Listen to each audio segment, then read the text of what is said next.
intel funds ng government agencies.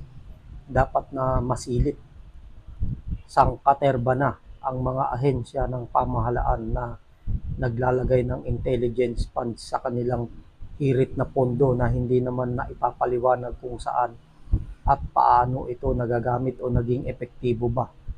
Dahil dito, nais ng Kamara na reviewin ang paggamit ng intelligence funds ng mga kinauukulang ahensya ng pamahalaan.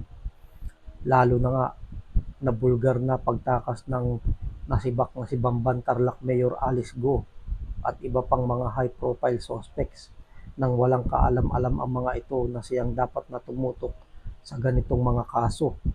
Ang masaklap pa rito, baka sila pa nga ang naging dahilan para walang kahirap-hirap na makapuslit ng bansa ang mga pinaghahanap ng batas. Una rito, nasabat ng Indonesian authorities sina Sheila Go, kapatid ni Alice Go at Cassandra Leong.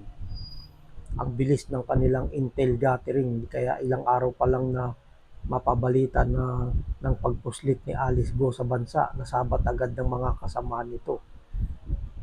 Hindi lang ito sa kaso ni Go, hindi nga ba't hanggang sa ngayon ay hindi pa rin matagpuan sina Kingdom of Jesus Christ founder Pastor Apollo Kibuloy at dating Bucor Chief Gerald Bantag. Ang ganitong mga insidente ay lubang nakakaalarma, kaya kailangang masagot ang mga seryosong katanungan kung paano ginagamit ang pondo para sa security at law enforcement.